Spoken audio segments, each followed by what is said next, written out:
मैं शुरुआत एक अर्ज करना चाहवागा कि अगर औरतां या बच्चे मेरी वीडियो वेंदे ने पे हाथ जोड़ के अर्ज है कि वह वीडियो ना वेखियो। फिर बाद ना ये गल आखियो कि जी औरतां पईयां वेंदियां सन, बच्चे वीडियो पे वेंदे सन। मेरी एक आदत, मैं इखलाकियात के दायरे चो बाहर नहीं गल करदा, या मतलब मैं इंसानियत तो गिरी हुई, इखलाकियात तो गिरी हुई मैं गल नहीं करदा। लेकिन उसके बावजूद भी अज कुछ गल्लां ऐसियां ने जिहड़ियां सीधियां सीधियां स्ट्रेट फॉरवर्ड ने, शायद सारियां नूं चंगियां ना लगन, क्योंकि कुछ लोगों ना साकिब रजा मुस्तफाई साहिब या मौलाना तारिक जमील साहिब का लहजा पसंद नहीं। उन्हों का मिठा मिठा अंदाज, मिठी मिठी गुफ्तगू लोगों को असर एडी छेती नहीं करती। कुछ लोगों उत्ते गुफ्तगू असर करती है, लहजा असर करता खादम हुसैन रिजवी साहिब वाला। कुछ लोगों को खादम हुसैन रिजवी साहिब की गल छेती समझ आ जाती है। वो कई बार पता जे ना कौड़ी गोली छेती असर करती है, कौड़ी दवाई छेती असर अंदाज होंगी है। कई लोगों को बाई बाई जी जी बड़ी रिस्पैक्ट करिए, उन्होंने असर नहीं होंदा। उन्होंने ओए आखिए ना, मैं अल्लाह को माफी मांग के ना उन्होंने जुत्ती की नोक ते रखिए ना, ठुकरा के रखिए, उन्होंने लानतियां फिर गल की समझ आती है। मैं अपनी गल लाना अपनी रूटीन के मुताबिक, गल मैं लंबी नहीं करता, 2-4 मिनटों में अपनी गल कंप्लीट करन दा आदी हाँ। मैं एक कई बार गल आखी है कि सारिया वीडियो मेरिया फेसबुक के उत्ते नहीं होंदियां, मुकम्मल वीडियो मेरिया यूट्यूब से होंदियां ने। यूट्यूब लिखोगे ना अवैस घुमन सियालकोटी, तो बहुत ज़्यादा वीडियोज़ मेरिया मिल जाएगियाँ। अवैस घुमन सियालकोटी चैनल में सबसक्राइब कर लियो, नाले बैल आइकन ऑन कर लियो, ताकि डेली इंज दी नवे तो नवी वीडियो तुहानूं वेखण नूं मिलदियां रहन। मैं अपनी गल शुरू करना, किसी पिंड दे विच बीबी सी, ते बीबी सी 2 नंबर, किरदार नहीं सी उहदा चंगा। वो जदों उहदी जवानी सी ना, जदों उहदा जोश सी, जोबन सी, अज रात किसी के बिस्तर से, कल रात किसी के बिस्तर से, परसों रात किसी के बिस्तर से पैसे लैके विकदी वकांदी जाती होंदी सी। अपना जिसम फरोज सी, अपना जिसम बेचन वाली सी।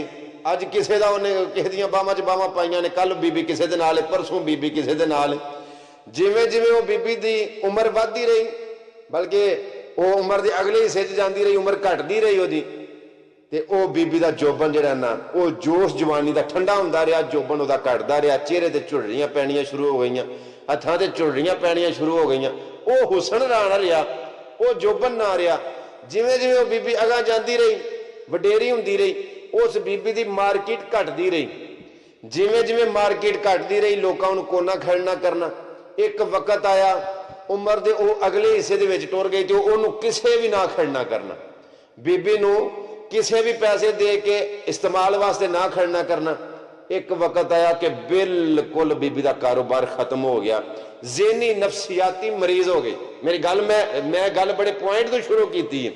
जो बीबी का जोबन सी, बीबी लोग वरतन वास्ते खड़ते रहे, लेकिन जिमें जिमें बीबी की उम्र बढ़ती रही, बीबी वडेरी होंदी रही, तो बीबी नूं खड़ना छड़ छड़िया लोगों, तो बीबी नफसियाती मरीज बन गई। जो नफसियाती मरीज बन गई ना, किसी भी ना खड़ना, खर्चा भी मुक गया, वो चस्का भी पूरा ना होना करना, तो बीबी ने की करना, लोगों ना उन्हें आखना करना, जिन्होंने लोगों के नाल उहदे तलक सन, उन्हें उन्होंने आखना करना कि मैनू खड़। उन्हें आखना असां तैनूं नहीं खड़ना, साडा मतलब कि वो जोबन जो नहीं सी, उन्हें आख्या असां तैनूं नहीं खड़ना।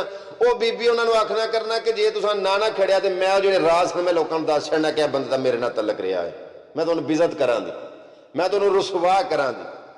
वो बंदे अपनी इज्जत बचाने वास्ते ना, अपनी इज्जत छुपाने वास्ते कि मतलब ये बीबी सानू किते बदनाम ना कर छड़े, उन्होंने ना पैसे देने करने, मतलब खर्चा देना करना कि खुदावा ते सानू बेइज्जत ना करी। वो बीबी ने हिसाब लाया कि ये जेड़े बंदे ने ये तो है ही मेरे कंट्रोल के विच नहीं, इन्हां कोलों पट्टा लवां करां दी, इन्हां ब्लैकमेल करांगी। उसे बीबी ने पता की करना उन्हें फिर जेड़े शरीफुन नफ्स लोग सन ना, जेड़े ओहदे नाल तलक वाले ही नहीं सन, जेड़े बंदे ओहदे नाल इस काम दे विच मुलव्वस ही नहीं सन, बीबी ने फिर उन्होंने ब्लैकमेल करना शुरू कर दिता कि मैं तुहाडे नूं आखांगी कि यह भी मेरे सारे इलाके नूं पता सी कि बीबी किरदार दी गंदी है रही है अपने वक्त दे विच ना, एक कोई चंगी औरत नहीं रही। अच्छियां लफ्ज़ां ते बीबी का नां नहीं, इस बीबी का शुमार चंगियां लोकां च नहीं हुंदा। उन्हें शरीफ लोगों भी तंग करना शुरू कर दिता कि जे तू मैनूं पैसे ना दिते तो मैं तेरे वालों आखां दी लोगों को क्या भी मेरे नाल इहदा भी तलक रहा मैं। वो जो शरीफ लोग सन जिन्हों ने कभी इस काम बारे सोचिया ही नहीं सी, उन्हें भी उन्होंने पता देना शुरू कर दिया कि बीबी सानू बदनाम ना करे, बेइज्जत ना करे। उन्हें अपना इज्जत बचाने वास्ते, अपना लंघ बचाने वास्ते अज ये गल वाला क्यों सुनाई मैं तुहानूं, गल इस वास्ते सुनाई, अज कुछ लोग ऐसे ने जेड़े उस बीबी के पुत्र ने, ਉਹ ਲੋਕ ਪਤਾ ਕਿਹੜੇ ਨੇ, ਉਹਨਾਂ ਨੂੰ ਕੋਈ ਬੰਦਾ ਨਾ ਛੇੜੇ, ਉਹਨਾਂ ਨੂੰ ਬੰਦਾ ਕੋਈ ਗੱਲਬਾਤ ਉਹਨਾਂ ਦੇ ਨਾਲ ਨਾ ਕਰੇ, ਕੋਈ ਚੰਗੀ ਨਾ ਕਰੇ ਨਾ ਮਾੜੀ ਕਰੇ।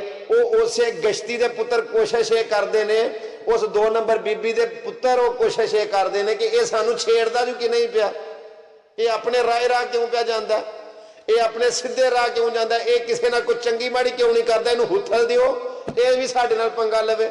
ਨਹੀਂ ਤੇ ਐਵੇਂ ਹੀ ਅਗਲੇ ਦੀ ਇੱਜ਼ਤ ਤੇ ਨਫਸ ਮਜਰੂਹ ਪੇ ਕਰਦੇ ਨੇ, ਐਵੇਂ ਹੀ ਅਗਲੇ ਦੀ ਕਿਰਦਾਰ ਕਸ਼ੀ ਪੇ ਕਰਦੇ ਨੇ।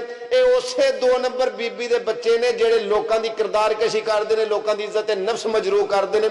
ਮੈਂ ਆਨਾ ਉਸੇ 2 ਨੰਬਰ ਬੀਬੀ ਦੇ ਪੁੱਤਰ ਨੇ ਕਿ ਜਿਨ੍ਹਾਂ ਨੂੰ ਕੋਈ ਨਹੀਂ ਨਾ ਛੇੜਦਾ, ਜਿਨ੍ਹਾਂ ਨੂੰ ਕੋਈ ਘਾਹ ਨਹੀਂ ਪਾਉਂਦਾ, ਉਹ ਫਿਰ ਸਾਰਾ ਦਿਨ ਇਹ ਕੰਮ ਕਰਦੇ ਰਹਿੰਦੇ ਨੇ ਕਿ ਕਦੀ ਬਹਿ ਕੇ ਕਿਸੇ 'ਚ ਨੁਕਸ ਪਿਆ ਕੱਢਿਆ, ਕਦੀ ਬਹਿ ਕੇ ਕਿਸੇ 'ਚ ਕੀੜੇ ਪੇ ਕੱਢੇ। ਮੈਂ